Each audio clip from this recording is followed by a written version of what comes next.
Welcome back, everyone, to another episode of Built Like This podcast. I'm your host, Maxine. We're on episode 357. Yes. Welcome. This is my spring break, y'all. But I wanted to get an episode out before I go on my break. Let's start with Love is Blind. Now, just like many of you, I was bored. I was tired. And for once, I know y'all hear me on this podcast. I complain about DEI and maybe the misuse and the abuse of DEI. But in this case, I feel like DEI was necessary. There should have been affirmative action for Love is Blind. Absolutely. The fact that I could not tell Ben, Mason, Mikkel, and Michelle apart. I don't care those last two names were on the show. I couldn't tell any of those white people apart. I couldn't. It's ridiculous. Like, I don't know. I don't want to give up on Love is Blind because generally I am entertained, but I had to pull myself to just keep at it and watch it just so I could be within the trend of what's going on and watch these follow-up videos that people will make because I like to just know what people like to say about it. Anyway, I did watch it, the whole thing, on time too. I didn't binge it or anything. I watched everything as it came out in batches. Let's just talk about the reunion because I feel like that is really the most interesting part of this season. Now, this season was based in now hold on. My mind went blank. Love is Blind season 8 based where? Yes, Minneapolis. Okay. Minneapolis, and we know that is a city where there was many unfortunate, disturbing Black Lives Matter-esque things that took place, events that took place, I should say, and how it was one of the main cities that was in the forefront of the movement because of the tragedy that took place. So I don't want to take that away, but that's the context here because politics was a major topic, a major obstacle in this season. And I hated that. I hated that for a number of reasons. One being it felt performative, aka Sarah, who thought it was cute to say, my sister's gay, and if you don't like gay people, I can't be with you. Yet, as soon as Ben reassured her that, no, yeah, I'm Christian and I go to church faithfully, I don't abide by those traditional values and beliefs. Come to find out, he does, or his church does, and he tries to play obtuse as if that is distant from him, as if he is totally disconnected from what his church believes. Now, granted, you can be a member of a church and you may not always see eye to eye with everything the pastor preaches. That's normal. But I'm sure he's eye to eye with this. Like, let's be honest. Ben has said multiple times, that he loves everyone and he has a diverse population of friends, yet he'll contradict what he'll say by not really having a voice or an opinion on matters such as LGBTQ matters. And fine, you could have your politics, you could have your opinions, that's fine. What I don't like about this season is it's like, and it really speaks to the state of the world that we're in the society that we're in. If you're not a Democrat, then I don't even want to hear your views. If you're not for human rights, I don't even want to hear you. It's as if being a conservative immediately means you don't care for human rights, when there is no opportunity to actually seek to understand there's no opportunity to seek to really listen. Like, can we actually have a conversation instead of me just badgering you with why I think you're a bigot or why I think you're an immediate racist or you're a homophobe? And it's so simple minded. Like, that's the least that I could say. The least and the most. It's very simple minded for people to think like that. And Sarah has said, "Oh well, what she really what she would have appreciated from Ben is if he even just had an opinion. He didn't have an opinion. He seemed like he didn't care, and they didn't have much conversation. And that was a trend with Devin and Virginia. That was a trend with Devin and Virginia. Let me just show them on the screen. With Devin and Virginia. This is not Devin and Virginia. Wrong person. There we go. That was a trend with Devin and Virginia. And Virginia is super woke, quote unquote, super lib. Her mother is actually a state representative, a state person. I don't know exactly what that means, but she's on the far left. She's on the far left, and that's all you need to know, because that was all she was spewing throughout this season.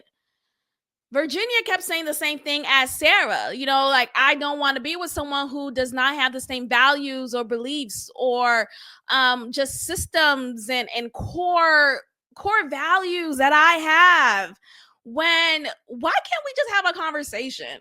And I think because Devin and Ben, they both didn't have a spine. Neither of these men didn't have a spine. And I'm tired of the excuse of, well, I want to look good on TV. I don't want to look like a bigot, or I don't want to look like whatever it is. Look like it. Stand on something. If conservative values are your values, stand on it. Be that nigga, be that person and stand on it. Like, stop being all afraid or worried that you're going to be. First of all, people are going to forget about you as soon as this season is over. As soon as we wrap up. Devin, who? I don't remember half the people's names from last season, the season prior. I mean, the list goes on. As soon as the season wraps up, I'm over it. It's gone. So this idea of, well, I don't want to talk about it on camera. I don't want to appear as, a bad guy. Then what are we really getting here? I was just really disappointed with that. I'm tired of this narrative that if you have conservative values, if you are not someone who is pro-abortion, pro-choice, that does not make you a bad person. Like, let's talk nuance. People just want these general statements to make you feel good. I'm not taking away your rights. Cut it out. No one is out here talking about, I'm having an ectopic pregnancy and I can't do what's best for myself as the human being, the woman who's going to die if I give birth to this baby. Cut it out. That's a procedure. I'm talking about the nuances and the stats that prove how more women get abortions based on a casual, thoughtless, or just like I'm sure it's a hard decision, don't get me wrong, but like, it's not always this result of, oh, I was raped. Oh, I was a product of, or this is a product of incest, or this is, it's either this baby or my life. I promise you, it's not always that. I promise you, there are plenty of people I know, plenty of women I know who's had abortions because they didn't want the baby and they didn't have protection, and they have all these excuses. And it's like, okay, this is your second abortion. Oh, this is your third abortion. And it's like, damn, girl, just can you stop having unprotected sex?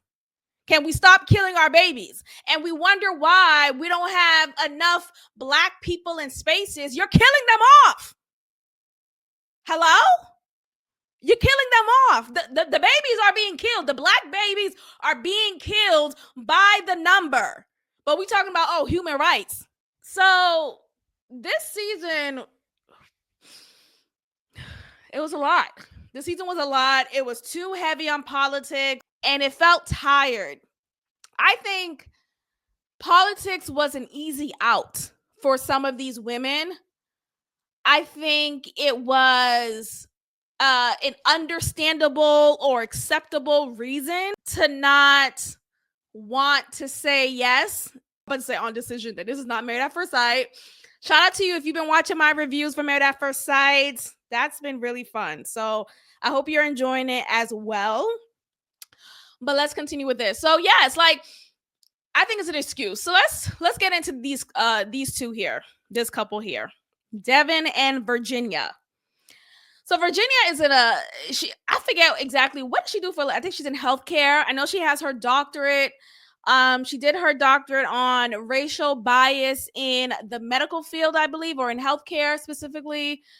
What else? I mean, she seems pretty much established. She is a little bit older than him. And she has her ducks in a row, seemingly. She has a nice home. She said herself that she has a nice life. She has good friends. She has good people in her life, and she doesn't need to be here. She's here because she chooses to be here, and she could walk away at any point. And this is what she said during the pods. So she made this very clear that I don't need you, nigga. I'm here because I'm choosing to. I'm here because, I think I like you or whatever, but I don't need you. Trust and believe. That's what she was making it clear as. We have Devin, who he's younger. He's a younger man, and he seems to be young-minded still.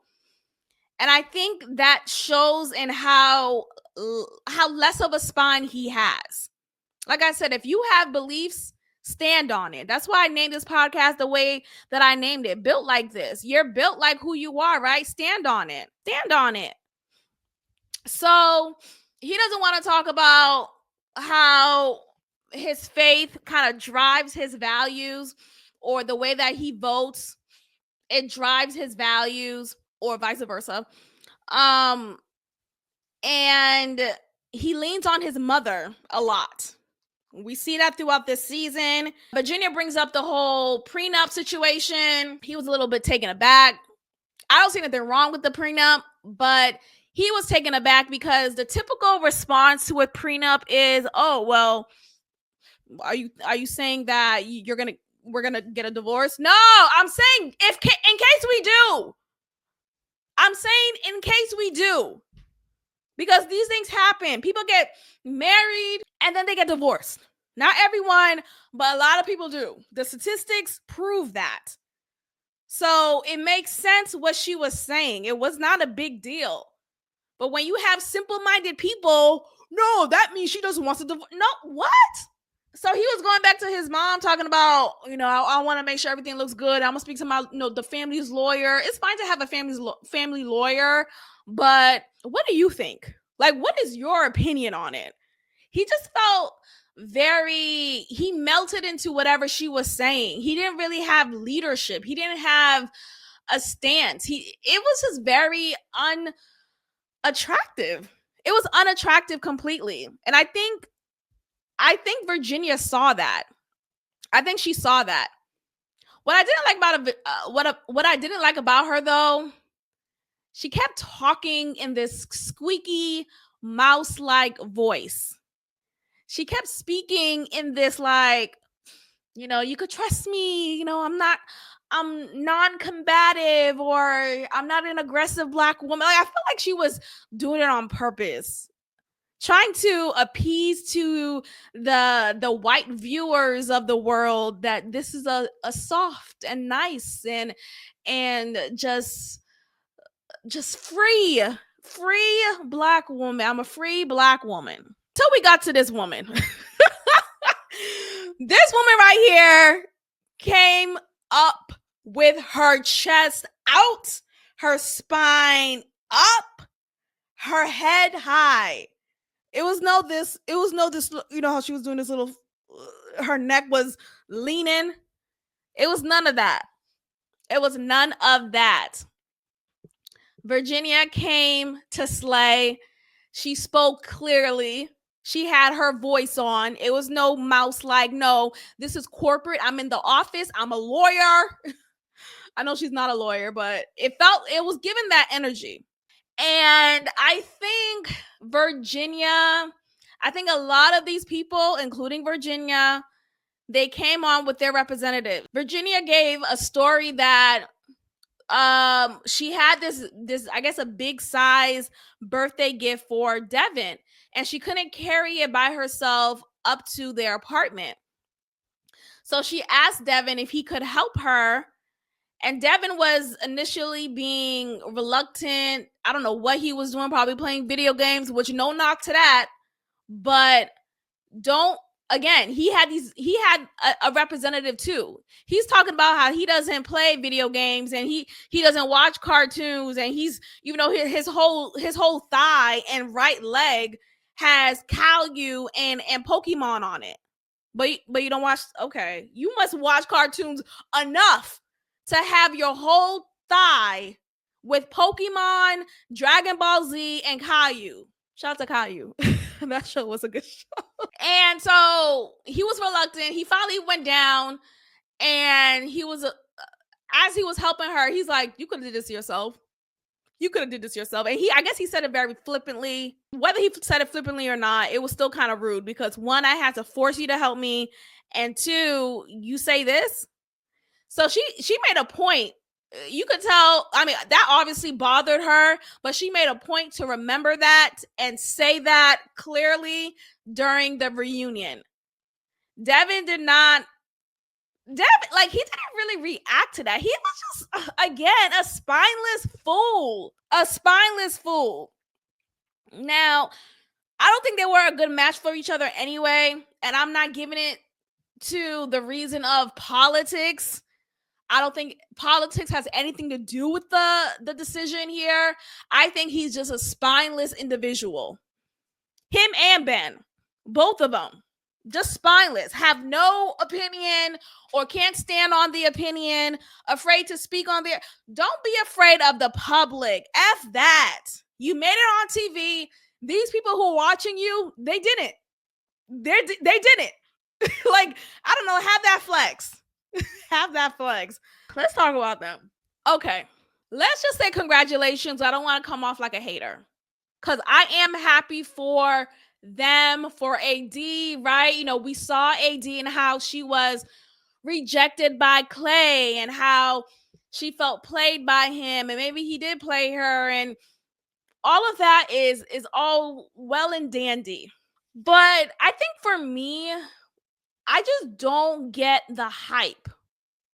I don't get the hype. And I'm not into saying the term pick me, because I know I've been called pick me without people saying it to my face. I think like comments, but I feel like people think that, like, without telling me. Anyway, nonetheless, I feel like with her, if you want to talk about a pick me, I feel like you see her. And I say that because it felt like she was rejoicing in being chosen. Finally a man, this is her second engagement technically, right? Clay did propose to her, but I think there was more excitement, not over the love that she developed and both of them developed for each other. It felt like the excitement was more so, I'm going to be a wife, and this time is going to be for real. And it just felt so idolized. I talk about this all the time, y'all. Like, we make marriage, not even marriage, we make these titles, because y'all really not in it for the marriage and the spiritual partnership that it is. You're in it for the title, right? Oh, I have the title of a wife. Oh, I have a title of having a husband. Oh, I have the title of being a fiance, right? I have this ring on. And again, I feel like I'm sounding like a hater. I'm not a hater. It's not about being a hater. It's about calling out the BS. It's ridiculous to me. I think she's just so excited of being picked. And now that it's not in the context of Love is Blind, where he could say no at the altar, and the pastor or whoever, whatever that name is, the person who brings them together or marries them, he'll say, is love blind? There's none of that. So we could believe, and I'm sure she could feel rest assured that this will follow through, unless they call off their engagement. Let's just say, unless they call off their engagement. But again, I feel like this is just another example of a woman in our society being so excited about these titles and feeling like their value is based on these titles. And I think that's what upsets me the most, because instead of really talking about our love, and maybe we'll hear about it on the show The Perfect Match. I won't be tuning in. That type of show doesn't really excite me. So I wasn't really interested in that anyway. But I would have loved to have heard, how did y'all meet? I know you're in this like Love is Blind universe. Ollie is from Love is Blind UK, and I forget which was it Atlanta they were at? I forget. I think it was LA. I don't know. But we know Love is Blind. AD is from the Love is Blind America. I think, and it's cute, right? It's a cute pairing. They look good together. But again, we just don't see what we didn't hear. I don't know how did this happen? How did this happen between them? Like, y'all, I don't know. I don't know. I don't know. He lives in the UK, y'all. Like, what is the plan? Like, talk to us about the plan. You're over here, oh, I'm going to be his wife. What is the plan? What is the plan? I'm still on your soon-to-be husband has, what is it, 2 kids? He still is going through a divorce from his 10-year marriage. And you said yes to him after a week? What is the plan? You haven't met his kids. What is the plan? You haven't met his wife. What is the plan? He's sleeping on his sister's couch. What is the plan? So yes, they look good together. Their skins are glistening. Their skin is glistening. Oh my gosh. But what is the plan? I don't know. I guess I'm just not buying it. I'm not impressed. I'm not impressed. I think we get so caught up in, again, these titles, these fantasies, and it's just strange. It's very strange to me. All right, that's all for Love is Blind. Let's move on to our next topic here. Casey Anthony, child. Y'all remember her? She killed a child, allegedly. But didn't she go to jail for that? She went to jail for that, I believe. Anyway, let's get into her in case you all forget who she is. Casey Anthony, she had a daughter named Kaylee Anthony, who was 2 years old when she was found dead in Florida back in 2008. Casey Anthony, her mother, the mother of Kaylee Anthony, I feel like I'm saying different things. So Casey Anthony was accused of killing her daughter, but then blamed her parents for her daughter's death. So that's a lot there, right? Mind you, at this time, if y'all remember, during the time when her daughter was missing, before they found her body, her lifeless body, Casey Anthony was out here in these streets. She was partying. She was shaking her booty. She was out here. And there's surveillance footage. There are videos that support what I'm saying. And to see that in retrospect, to realize that, dang, during this time when your daughter was missing, you knew she was missing, and you probably knew at that time, not even probably, you knew she was dead too. You're out here having a ball, taking shots, twerking on these mother effers, like in Florida. I mean, do I blame Florida? Do I blame her? Oh, it's a tragedy. It's a tragedy.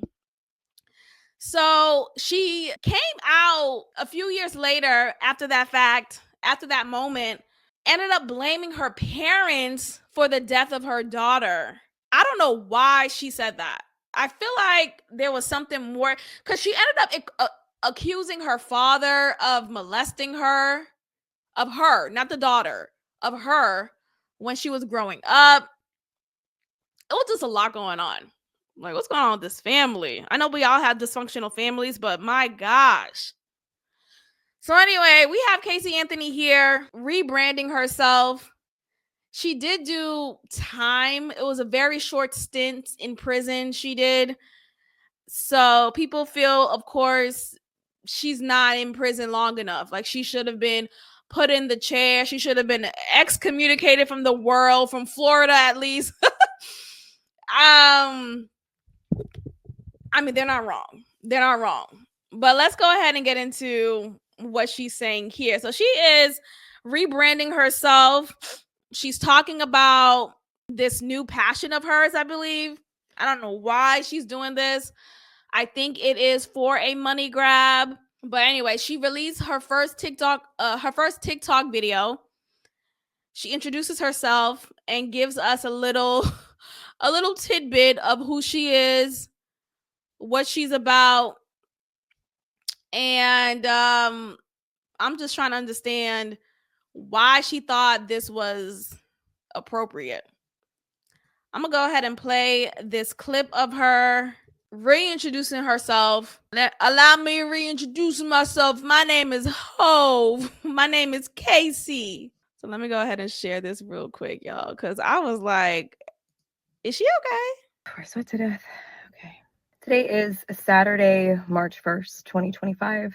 This is my first of probably many recordings on a series that I'm starting. I am a legal advocate. I am a researcher. I've been in the legal field since 2011.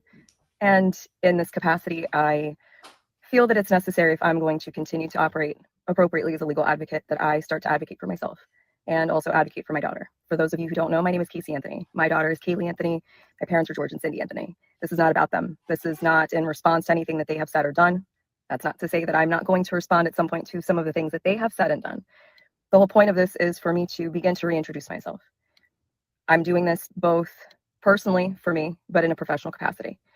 Moving forward, the majority of what you will see will be me speaking in a professional capacity. My goal is to continue to help give a voice to people, to give people tools and resources that they can utilize so they actually know where they can turn to. So with that, please join me on Substack. If you have questions, I will set up an email address where we can correspond directly. Up until this point, that has never happened. And it's only going to be on a limited basis regarding legal issues, legal matters. One of the main reasons that I'm doing this, there are people close to me who have been targeted and attacked recently. There are also people close to me who have had some recent things occur. And when necessary, people needed to step up, myself included. So as a proponent for the LGBTQ community, for our legal community, women's rights, I feel that it's important that I use this platform that was thrust upon me and now look at as a blessing as opposed to the curse that it has been since 2008. With that, these aren't going to be perfect. They're not going to be edited. Most of the time, they're not going to be short. But I am proverbially standing in the light, embracing this piece, still going to keep my privacy intact. So you will get very comfortable with my car. And I will explain in great detail why it's so important for people to protect their privacy.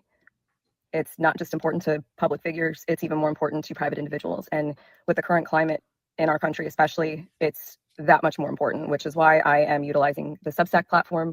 Yes, I am advertising this and publishing this on TikTok, possibly also through other meta platforms, but my intention is to separate from that and showcase even more why Substack is such an important resource for people to utilize. Okay.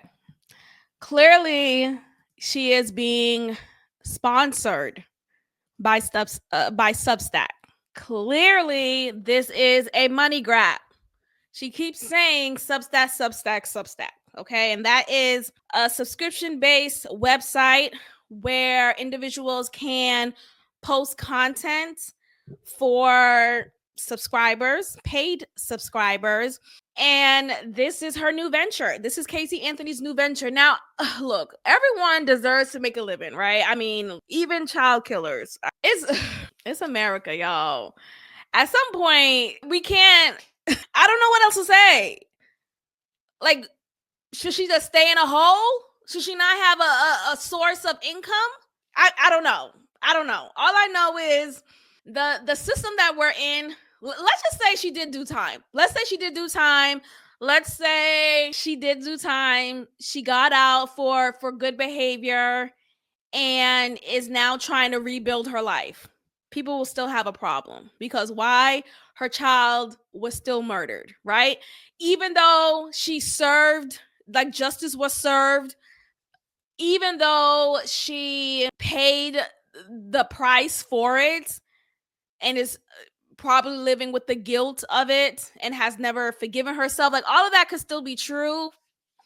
And you did things the legal route by going to jail, and like let's say all that happened and she went to jail for a long time, and rather than the 4 years I believe that it was she spent, people will still have a problem. And I think that's ironic because what do y'all want? We have a system to put away prisoners, right? To put away bad people who did crime, who hurt others. And yet when they actually pay the cost for it and want to rebuild and reestablish themselves, we get mad. Like I don't know. I just feel like it's weird. I feel like we have to have a better attitude when it comes to convicts, ex-cons who are trying to rebuild and reestablish their life. And you wonder why the recidivism, my gosh, that word is hard. But you wonder why the rate of prisoners who get out of prison go right back. You wonder why that's so high. We live in a society where we're not as forgiving as we are setting up systems to appear as if we are. Now, does this mean I condone child care? No. Like, let's not even go there in your mind. No, that's not where I'm trying to go with this. All I'm saying is there has to be room for redemption. Kaylee Anthony is unfortunately never coming back, right? Like that is a period, a dot, all of that is true. But we have to move on. Like we have to move on. You know who's not moving on? Nancy Grace. Nancy Grace is still on her ass. Nancy Grace said, I don't give a damn. I don't give a damn. And I can't. I find it hilarious. Let's get into this. So Nancy Grace decided to let y'all niggas know, I don't care how long she spent in prison. I don't care how long it's been. That baby is still gone and I don't like it. So let's get into this video here of what Nancy Grace had to say after seeing that video. I am a researcher. The last hours, Top Mom Casey Anthony back on the forefront, positioning herself to make money off you. Listen. I am a legal advocate. I am a researcher. I've been in the legal field since 2011. And in this capacity, I feel that it's necessary, if I'm going to continue to operate appropriately as a legal advocate, that I start to advocate for myself and also advocate for my daughter. TikTok account. That's from Tot Mom's TikTok account at Casey Anthony _Substack. Troy Slayton, you heard her state, I am, quote, in the legal field since 2011. You mean when she was tried for her daughter's murder? I mean, you're in the legal field. Do you equate that to being in the legal field, that you were tried for murder? Look, I chuckled at that myself, Nancy. I have no idea what she's talking about, being a quote unquote legal advocate. I know attorneys are legal advocates. Or it really seems like this is self-promotion. I mean, that's what we all know that it is. And I agree with you. This is at its base, self-promotion. It's a money grab. And there we have it. That's what she thinks. That's what it is. It's a money grab. Nothing more, nothing less. And Nancy Grace is not having it. I mean, look, to each their own. It's fine. Y'all can have your opinions. It's totally fine. I'm just saying we have to come to a point in our society where we really believe that those who spent time in prison can come out and reestablish themselves in society. Like, we have to. There has to be a way for us to kind of move forward with that. And again, this is not in any way condoning what she did. Let's move on. So, what's her name? Carisha decided to let us know, hey, y'all, I was playing about the golden showers thing. I really don't like golden showers. I feel like Carisha is on a tour of rebranding herself. I think she is on a tour of rebranding herself, and I don't know why she thinks we're going to buy it. But let's go ahead and watch this clip here. I just saw it on the Shade Room, and I thought this was very interesting. You to clear up the golden showers thing. So, because I heard you say you just said that to promote the game. I always go back to that when you said, "Why the f- did I say that?" Now, I really don't know. To the point, I was like, "Carisha, what the?" And I was just like, I don't know. Like, but I'm the type of person that's like that. Like, I say some shit and then just like, "Why I said that?" Yeah. Like, it just really like I have a bubbly personality. I can tell y'all 1,000 times English, Spanish, and French. No man have ever peed on me. And y'all still gonna say, "Shit, man, she trying to cover." Well, would you try that? Peeing on me? I don't know. Like, I don't like the smell of pee. Yeah, that's for one. If someone asked you to pee on them, is that something you're open to? No. On the flip side, I don't. You know what? And I didn't make up that card. Mm-hmm. And what's so funny is I could put out my phone when they said that they wanted to put me. I was like, "What's the golden shower?" Yeah, girl, bye. Carisha, she talked about this with so much when that interview came out. She was so convincing, as if not only did she do it, but she did it many times. She loved it, as if she requested it. Like, cut it out. Now all of a sudden she doesn't even know what it was.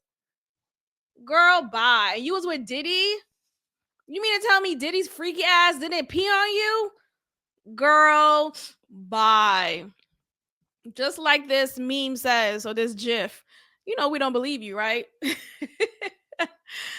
We don't believe you. But yeah, Carisha is on a tour trying to convince us that she is far removed from anything Diddy, and I don't buy it. I don't buy it at all. We're going to end off with Dr. Umar Law. I'm trying to root for this man. He's not making it easy at all. So Dr. Umar's daughter decided to come forward and let us know that this man has been a deadbeat since she could remember what a deadbeat was. According to what Dr. Umar said in response, he said he's been paying child support while she was in the womb. I guess he and her mother, they had a very short-lived relationship. So that right there just speaks to your level of discernment. But nonetheless, this is the result of that. So you have her, she's 22 years old. Apparently she has a presence on social media. And the response is very mixed. Some people are supporting her, while some people are calling her out as a clout chaser. Let's go ahead and listen to what she has to say here regarding her father and her intentions. Hey TikTok, so I just wanted to come on here with a small short announcement. I just want to start this video off by saying I'm not trying to get clout. I literally just want to have a conversation with my father. My biological father is Dr. Umar. He has another daughter. I tried to contact him about, getting to know my sister on my dad's side. I asked him if he knows her or if he has her number. He ignored me and never responded. I'm 22 years old now. My dad has never been to anything important, no graduation, no birthday parties, nothing. He has not been in my life. Again, I'm not making this video to bash him. I'm making this video to state facts, okay? You can't get on Instagram and get on social media and portray to be an activist and talk about how Black kings need to be with Black women, but you're not even in your Black woman's daughter's life. It doesn't make sense. You're being a hypocrite. And it's frustrating because I reached out to you. I reached out to you. I shouldn't have had to do that. I'm your daughter. But I'm smart enough and logical enough to know that you would never reach out to me because you don't have my phone number. And I'm pretty sure you wouldn't try to reach out to me because for what? I don't want anything out of you. I want nothing but a conversation. Forget the relationship. I really don't care too much about that at this point. I just wanted a conversation out of you, and you shut me down. You ignored me. You should never be too busy for your daughter ever in life. So I just wanted to make this video to just try to, I guess, somehow find my sister on my dad's side. So if you see this, please reach out to me. Please DM me because I want to know who you are. Why do I have siblings out there that I don't know about? It's unfair. And you know, deadbeat fathers is very common nowadays, especially in the Black community, right? We all know Dr. Umar reps the Black community or whatever, but you can't rep that if you're not even in your daughter's life. You moving backward. Okay. I'm not buying it. I'm not buying it. And I think a lot of y'all who are buying it is doing so because y'all don't like Dr. Umar. Now, granted, Dr. Umar is a controversial figure. He calls out racism, and he's the prince of Pan-Africanism, and he's a loudmouth, right? He's a great debater, and he's a loud figure. And I still don't buy it. Now, I'm not gonna say that he's been an active fraud. I don't know that. I don't know that. But what I do know is a clout chaser. And this right here is a clout chaser. I think she's a clout chaser. Why?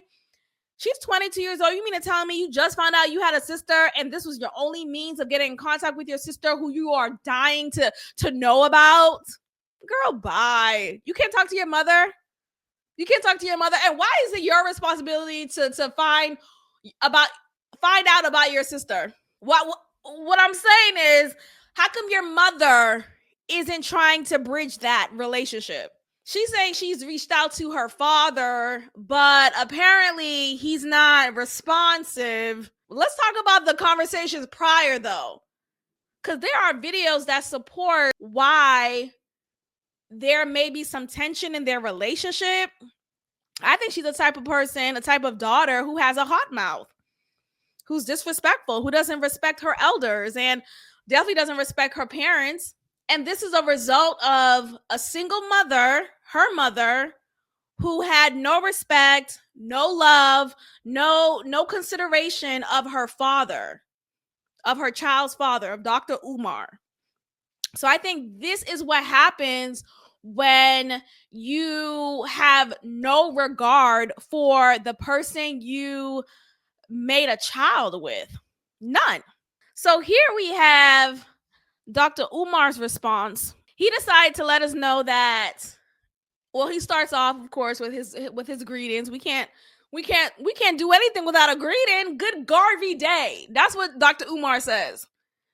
Good Garvey day. As I don't live in the prison of other people's opinions, I have no interest in discussing nor explaining my private life with any of you. As my 15 years as the most relevant and requested scholar, orator, activist, Pan-Africanist in the world has made it clear to me that the Negro public is only interested in laughs at the expense of other people's misery. Neither the cunocracy nor the YouTubian struggle streamer community couldn't care less about the truth of this situation.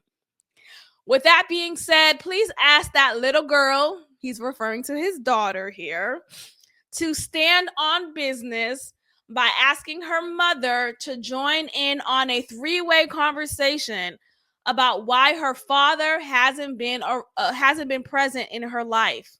I have no problem with this conversation being public, but her mother must be present for that conversation. She needs to keep the same energy and bring her mother to the table.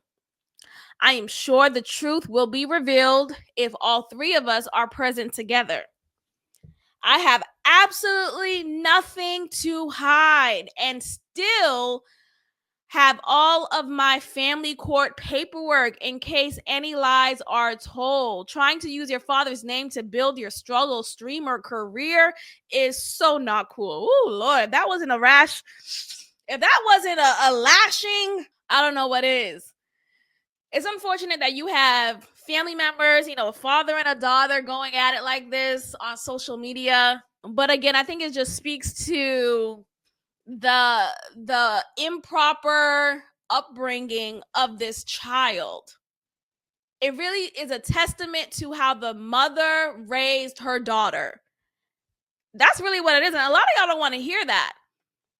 A lot of these single mothers hate the father so much so that they will condition their daughter, their son, to hate him too. They will spew out these lies and they will do everything within their power to make sure that the dad has no relationship with their child. And then 22 years later, you have a video like that. You have a video like that. So Dr. Umar decided to release his video, his response. And we're going to get into that. We're going to get into that. So let's go ahead and see what he said here. Let me go ahead and share that real quick because I just don't feel like it's fair for us to get so caught up in it's the fact that we get so caught up in the political correctness of it all. That's what's unfortunate here. But let's go ahead and watch this video of his response to his daughter. When can we have a sit down? Child support started. You wasn't even out your mama yet, and she took me to child support. Deadbeat who? Deadbeat who? Child custody file this thick. What are we talking about? Where is Mama Smurf? Where is Mama Smurf? And we try to say, here's the thing. People are going to say, because I've seen responses where people will say, oh, Dr. Umar's a deadbeat because regardless of him paying child support, he still was a deadbeat. Y'all get mad at everything. Oh, he didn't pay child support, he's a deadbeat, but he was active in the child's life, but he didn't pay child support, so he's a deadbeat. Oh, he's a deadbeat because he did pay child support, but he wasn't present in the child's life. Which one? And what about the situations in which the father is trying to be in the life of the daughter, of the son, right? And the mother is again trying her darndest to make sure that doesn't happen. So regardless if you pay child support or not, if the mother is not trying to establish a positive, a healthy relationship between the father and the child, you're still going to be seen as a deadbeat. And that's not fair. We don't talk about that enough. There are a lot of bitter single mothers out here. And this is the result of that. Can we please have a sit down? And you can fool some of the people all the time, but you can't fool the prince of Pan-Africanism any of the time. Calling me names, using profanity, disrespectful mouth. I just want to say this to all my supporters out there, my true supporters. It ain't that many of my true supporters. But for my true supporters, I want y'all to stay focused. There's a lot of slander going on. There's a lot of lies being pushed out there. There's people trying to use my name to build themselves up. I just want you to be really, really careful right now. Be patient, stay focused. And there we have it, y'all. Be patient and stay focused. Dr. Umar, just open that school. Just open that school and we can move on. All right, everyone, make sure you are subscribed. Tell a friend to tell a friend. Thank you so much for watching and listening. And I will see y'all next time. Peace.